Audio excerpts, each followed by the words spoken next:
In today's episode, we're sharing how I made over 500 quid in one weekend. Times are tough, the cost of living is increasing, and we're seeing that it's taking longer and longer to convert high-paying clients. And if you need to bring in some money now, then this episode will help. We're going to share how you can make more money without having to find new clients. Hello, we're the two Lauras, and in this episode, we're sharing 4 ways that we've not only increased our income, but also helped thousands of freelance marketers to increase theirs too. And we're also going to be giving you a template that has helped hundreds of people secure pay rises from their clients.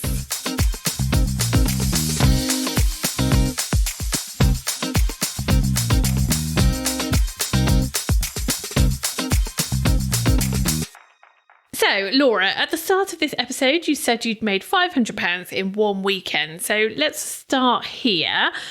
Can you share with us how you actually did that?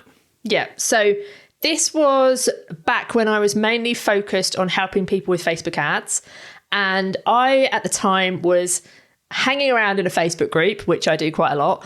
And there was a lot of discussion in this community from people who were trying to grow their email list, but they were struggling to get people on their email list. So I sold them a masterclass. And I was very intentional in how I did this. I needed to make 500 quid. I had this number in my mind that I needed. So I went out to these people who were struggling and I made them what we would term as an irresistible offer. It was something that they couldn't say no to. Because this masterclass was really, really specific. I understood what their problem was. Their problem was that they couldn't get people on their list and they didn't know how to use Facebook ads to do that. So I sold them a masterclass specifically to help them to set up some Facebook ads so that they could grow their email list, because I was listening to what those problems were they were having. But what I did was that I made the offer directly to the people who were having that problem. This wasn't my Facebook group, so I couldn't sell in this Facebook group. I made this offer directly to these people. And there was a lot of people having this problem, but I knew that I needed to make 500 quid. And I knew if I priced it well and sold to a small number of people, then I could do this pretty quickly. So I priced this masterclass at £55, which meant I really only needed 10 people.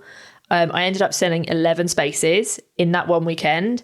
And so that made me £605, if my maths is right. I spent £100 of that roughly on an annual subscription to Zoom. So I invested it back in the business. And the other 500 was what I needed. But the reason that worked so well is because I was really specific. I knew what their problem was. And so I made sure that I solved it. And I think it's important to say that, like with a lot of things we do, you sold it before you planned and prepared for it, really, didn't you? So I assumed you knew the subject matter, your title, but you didn't waste time kind of building up your slides for your masterclass. No, I didn't plan any of the content of the masterclass, didn't do any slides, didn't plan any lesson plan. All I did was I wrote a sales page so that the people who were buying it knew what would be in it, and I had a rough idea of what would be in it. But I also, when people signed up for it, I made sure that I found out exactly what they needed to know so that when I was planning it, they were not only getting what I had promised that they were going to get, they were also getting what they actually needed. So it was win-win. As a side note to that as well, when you're seeing people talking about their problems in these Facebook groups, you can use the terminology that they have used to describe their problem on your sales page. So when they're reading that sales page, they're going, oh my God, yes, this is me. This is for me. Because you're talking in the way that they, especially with something like Facebook ads or and social media, you can fall into talking in kind of acronyms and terms that we all know as professionals in the industry, but obviously other people might not know. So really honing in on the words that they use is great. It makes them feel like, oh my God, how did you know I need that? Well, basically it's because you told me and I wrote it down. And they think it's some magic trick, but it's not. It's just because you've done your research well. Yeah. And I think a point to focus on here is that you don't need to be selling masterclasses with hundreds and hundreds and hundreds of people onto them. Because if anything, quite frankly, that can just be a headache. What you did, Laura, was much more kind of strategic and targeted. You knew you wanted to make £500, so you priced it accordingly. You didn't just go, oh, I'm going to go out there and try and sell it to as many people as as you could, and run Facebook ads and everything else. You just targeted the people who you knew had the problem. You priced it well, and you gave yourself, obviously a target of 10 people you wanted to make that £500. Yeah, and I did the backwards maths. Like, I'm rubbish at maths, but I knew that if I needed £500, I could make my life easy and just have 10 people, where there is way more people in this group who needed this, by the way, way more than 10 people. But I knew if I only got 10 people at £50 or £55, I would easily make my target and be able to pay the tax and what have you.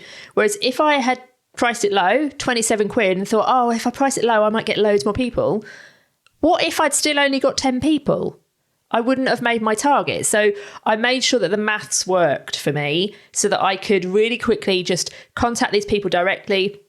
And I knew as well, 10 people is easy to contact directly. Yeah. 50, 100, that's not easy. I didn't go out to my audience. I just went directly to the people who needed this. So I made sure that I priced it right.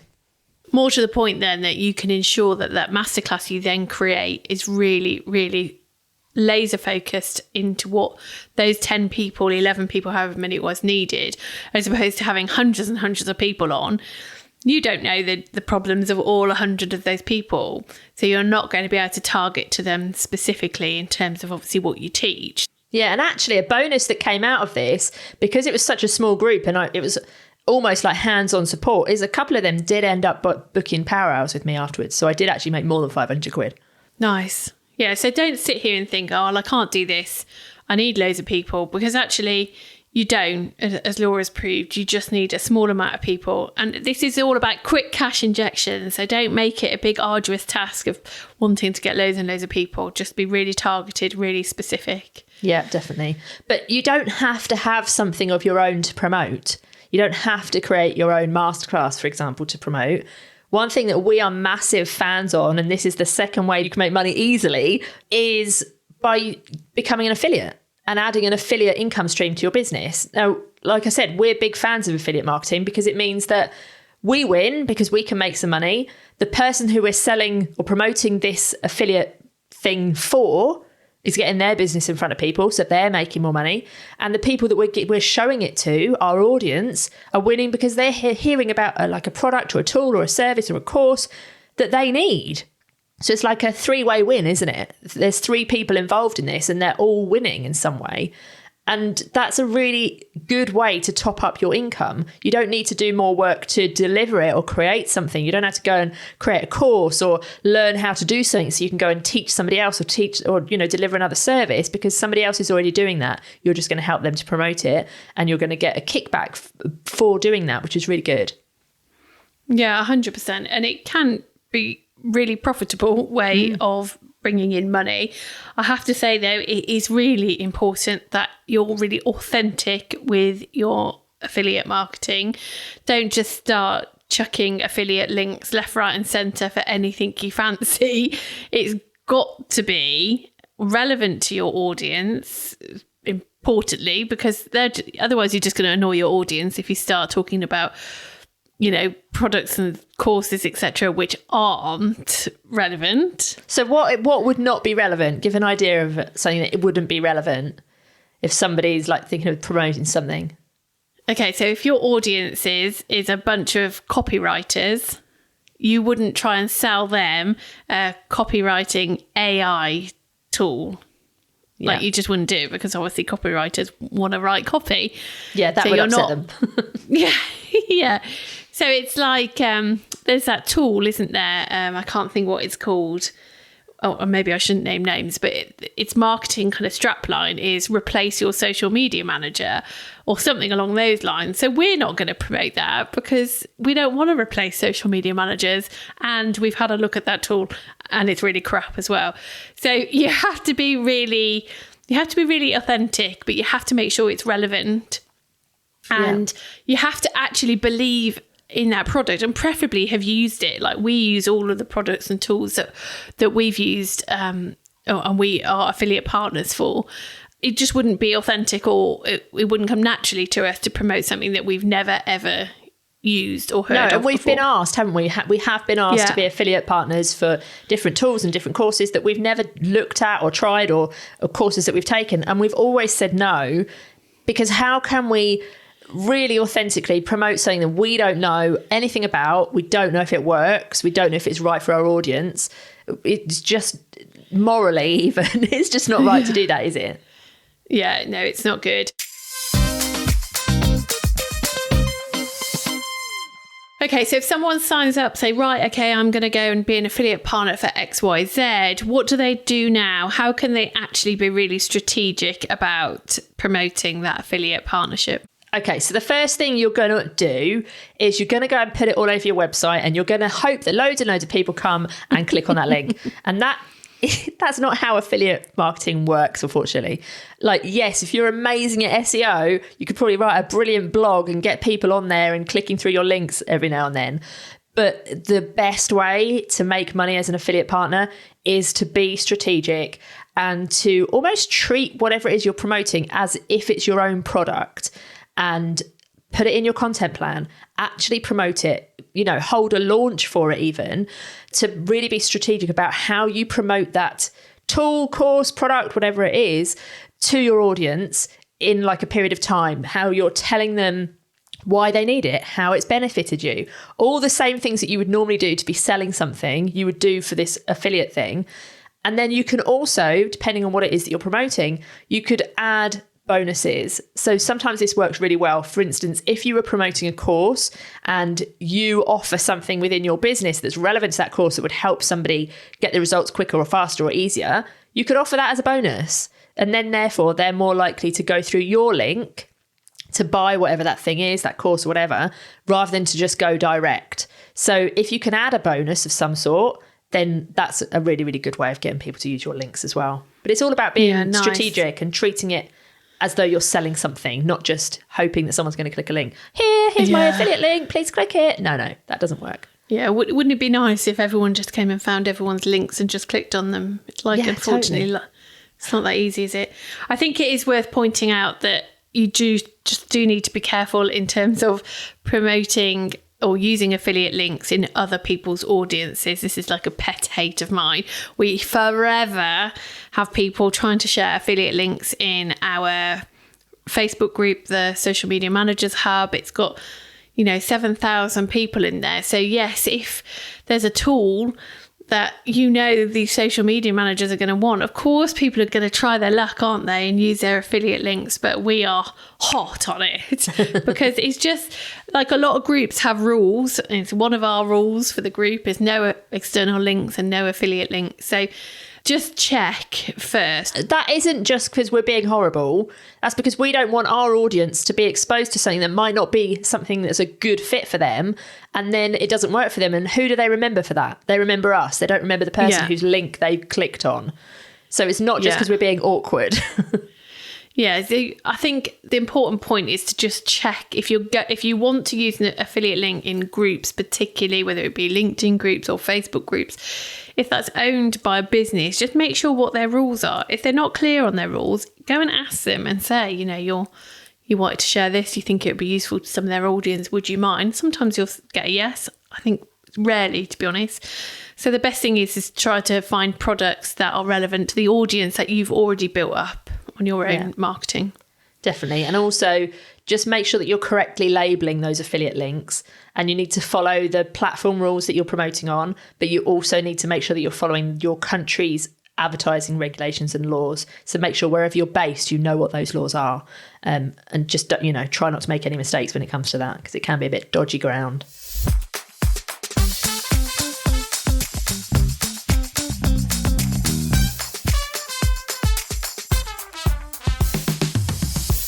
So our third tip is to simply increase your fees.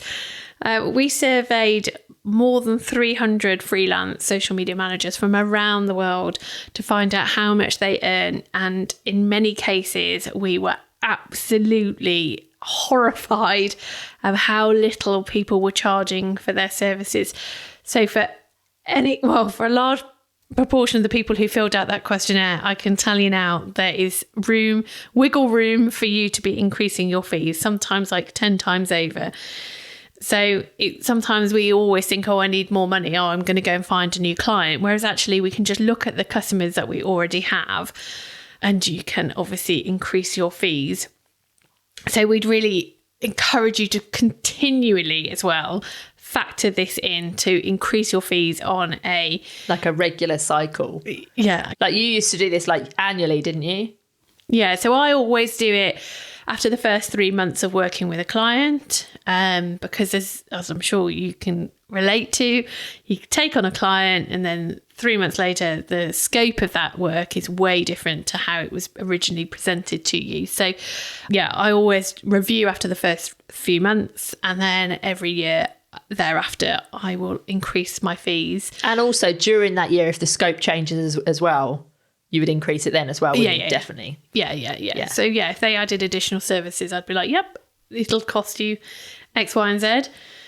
I always use, and this is why we've given it away, a template on how to increase your fees. It can be quite a cringy, icky kind of feeling to ask for a pay rise. So normally you're in old school employment, someone would just say to you, here's your annual pay rise. You don't have to go and ask for it. Whereas when you're self-employed, no one is going to come and, well, rarely is anyone going to come and offer you a pay rise. So we have a nice tried and tested email template. We've used it, and a lot of our community have used it with amazing results. So we're going to give that away to you. You can just head to thetwolaura's.com/pay rise, and we'll also link it in the show notes today. So you've got no excuse not to send that pay rise increase email template to your clients. I think it's worth saying as well that even if you are not undercharging, there probably is room for you to increase your fees, because if you haven't increased your fees like in the last 12 months, then effectively with the cost of living increasing, you've taken a pay cut. So even if you don't think that you are undercharging, definitely look at whether or not there's scope to increase, and based on when you did last increase. It's definitely worth spending time on that. I think there's a fear that people need more money, and then they take on more clients, like we said, and often you don't necessarily have the capacity, or that means that you're going to have even less time to work on your own business. And then you end up finding everything really stressful. Whereas actually, if you just looked at the clients you've got, you could just increase your fees, and that could really lighten the load. Yeah. And on that note, our fourth and final way that you can make more money without taking on new clients is to make your existing clients an offer that they can't refuse. So this works whether you've put your fees up or whether you can't put your fees up. There's probably something that you can offer to your existing clients on top of what you're already doing so that you can get paid more. Something that will really help them to achieve their goals, for example, because obviously you do know what your clients' goals are, right? That's really important to know what their goals are. So there's probably something that you can offer them. And your clients are your hottest leads. They already love you, hopefully. They already know that you get results for them. They're already spending money with you. They know the quality of your work. So it makes sense that if they're going to have something else that's going to help them to achieve their goals, that thing comes from you. So think about what you can do to offer those existing clients and make them an offer that they can't refuse. If your offer is good enough, and it makes that client feel special, or it makes them think that they can't do without it, there is a really high chance that they're going to want to take advantage of that offer, even if they don't need it right now. So even if it's something that they pay for now and they use in the future, if it's a really good deal that they need, it's likely that they're going to say yes to it. So as an example, it might be that you look after a client's Facebook, but you don't look after their Instagram. But you know that their audience is on Instagram. You could offer them a really in-depth audit of Instagram, which will not only let them understand like what they could be doing on that platform, but potentially open up even more work for you, because they might then outsource their Instagram to you. You could also maybe offer training to people, and you could offer it to them where they can lock in like a current rate before the rates go up. So there's loads of ways that you can make that offer that somebody can't refuse, isn't there? I think you used to do that with your training, didn't you? Yeah, I used to do it for my one-to-ones, normally at the end of the year. Between Christmas and New Year, I used to have already pre-scheduled everything, but I used to do an offer to get more training for the next year at the current year's prices. And so when I was sat there with my feet up with my quality streets, that's the bookings would come rolling in. So definitely giving people that kind of financial incentive, but also a deadline. So all the offers would end on normally New Year's Eve for me. But yeah, you used to do that as well, didn't you? Yeah, all the time. Yeah, the key point that you just said there is the deadline.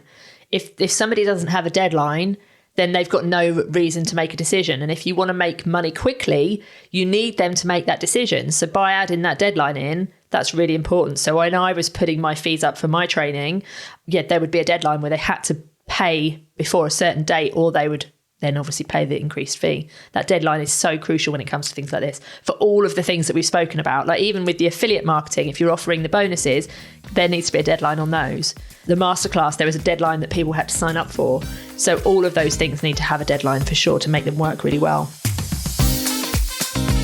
Okay, so while you wait for those high-paying leads to convert as paying customers, there are 4 other ways that you can still increase your income. And we've covered these off with a masterclass. You can promote an affiliate offer, you can increase your fees, or make an offer that your current clients cannot refuse. And don't forget, if you want to increase your fees, you can download the email template at thetwolauras.com/payrise, and we'll also link to that in our show notes. We hope you've enjoyed this episode. We'd love it if you could leave us a 5-star review wherever you're listening, and we'll see you next week.